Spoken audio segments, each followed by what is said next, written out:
আর যে খয়রাসোল ব্লকের বড়া জিপিতে দীর্ঘদিন ধরে যে একটা চক্রান্ত চলছে, সেই চক্রান্তের কিন্তু অবসান ঘটাতে চলেছি আমরা। তার কারণ কিছুদিন গত পরশুদিন একটা হ্যান্ডবিল পাওয়া গেছে, বিভিন্ন জায়গায় হ্যান্ডবিলটা ছড়ানো হয়েছে। সেখানে কেনিসদির আমাদের মহিলা সভানেত্রী কেনিস রাশেদ, সাথে জয়নাল ভাই, সাথে আমাদের উজ্জ্বল কাদেরি এবং আরও কিছু মহিলার নাম জড়িত আছে। যে কুৎসাটা তারা রটিয়েছে সেটা কিন্তু আমাদের মহিলাদের মুখে আসবে না, এতই নোংরা কুৎসা। বিশেষ সূত্রে আমরা জানতে পেরেছি এখানে অধিকারী পরিবার, বিশেষ করে কাঞ্চন অধিকারী এবং আকাশ অধিকারী জড়িত। এটা আমরা বিশেষ সূত্র থেকে জানতে পেরেছি। তো যাই হোক, আমরা আজকে প্রশাসনের কাছে ডেপুটেশন দিতে এসেছিলাম। সমস্ত খয়রাসোল ব্লকের মহিলারা আজ একজোট হয়ে দলমত নির্বিশেষে মহিলাদের যে এই যে নোংরা কথাটার প্রতিবাদে তারা কিন্তু সবাই এক জায়গায় এসে মিলিত হয়েছে। প্রশাসন আমাদেরকে আশ্বাস দিল, প্রশাসনের সাথে আমাদের সাক্ষাৎ হলো, তারা আশ্বাস দিল, তাদের উপর আমার সম্পূর্ণ ভরসা আছে।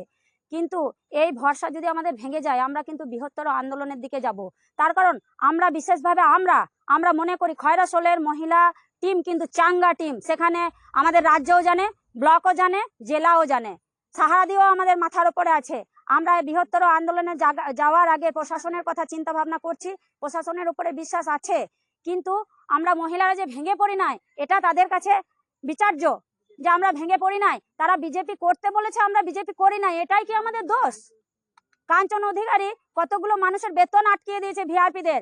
তার কারণ কি? তাদেরকে বিজেপিতে ভোট দিতে বলা হয়েছিল, বিজেপিতে ভোট করতে বলা হয়েছিল। যেখানে মমতা ব্যানার্জির এতদিন খেলো পড়লো, তিনি এত চাঙ্গা হলো, তার ভুঁড়ি বাড়লো, তার ঘর দুয়ার হলো, সেখানে কি করে তিনি মমতা ব্যানার্জির বিরুদ্ধে যায়, এটাও বিচার্য বিষয়। যাই হোক, আমরা পরবর্তী ক্ষেত্রে কিন্তু যদি কোনো সুরাহা না পাই, আমরা আমাদের মহিলা টিম নিয়ে বৃহত্তর আন্দোলনের দিকে কিন্তু এগিয়ে যাব।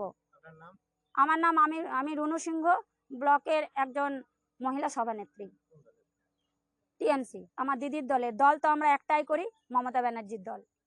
যাই হোক, জয়নান্দা এবং কেনিসকে নিয়ে যে নোংরা রাজনীতি চলছে, আমরা মমতা ব্যানার্জির দল করি। আমাদের সন্দেহ আছে যে তিনি দীর্ঘ রাজনীতি জীবনে যতদিন ব্লক প্রেসিডেন্ট ছিলেন, সেদিন ততদিন তিনি সঠিকভাবে ছিলেন কিনা, এরও একটা কিন্তু বিচার্য বিষয়।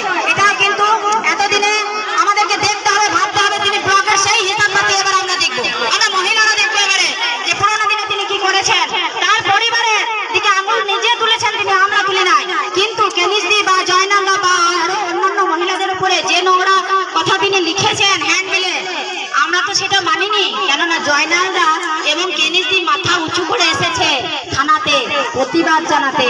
আপনি তো ঘরের ভেতরে ঢুকে আছেন রে ভাই। এটা ভাবার বিষয় যে ঘরে কে ঢুকে থাকে, চোর চাই অন্ধকার আর সাধু চাই পরিষ্কার। আমরা পরিষ্কার আলোতে এসে সেই প্রতিবাদে সবাই গলা মিলিয়ে বলছি, কেনিসদি জিন্দাবাদ, জয়নান্দা জিন্দাবাদ, অসীমদি জিন্দাবাদ, চন্দ্রিমা ভট্টাচার্য জিন্দাবাদ, সাহারাদি জিন্দাবাদ, মমতা ব্যানার্জি জিন্দাবাদ, খয়রাসোল নারী শক্তি জিন্দাবাদ। জয় হিন্দ। আমাদের সমস্ত মহিলাদের অনুরোধ, অবিলম্বে কাঞ্চন অধিকারীকে গ্রেফতার করতে হবে। তা না হলে আমরা আর দীর্ঘ আন্দোলনে যাব। আমরা এখানে অনশন করব। গ্রেফতার না করা হয়, আমরা সমস্ত মহিলারা মিলে এই কাকরতলা থানা অনশন করব। জয়নান্দা বিরুদ্ধে যে অপপ্রচার করছে, আমি তার সার্টিফিকেট দিচ্ছি যে আমি পঞ্চায়েত সমিতি 5 বছর সভাপতি ছিলাম। উনি অঙ্গভাবে আমার সঙ্গে জড়িত ছিলেন এবং উনি আমাকে সবসময় সর্বপ্রকারে উনি কিন্তু আমাকে সহযোগিতা করেছেন। যে তার প্রতি যে অপবাদ এসেছে, আমি তো সকলকে তীব্র প্রতিবাদ জানাই। কারণ উনি ধরনের মানুষ নয়, উনি মায়ের চোখে দেখেন, মহিলাদেরকে বোনের চোখে দেখেন, এর থেকে বড় আর কিছু নয়। তোমরা আমার সঙ্গে আছো, ছেলে থাকবে, সেই জন্য আমার উপর এত হিংসা। আমার বিজেপি করি নাই বলে আজকে আমার এই শাস্তি।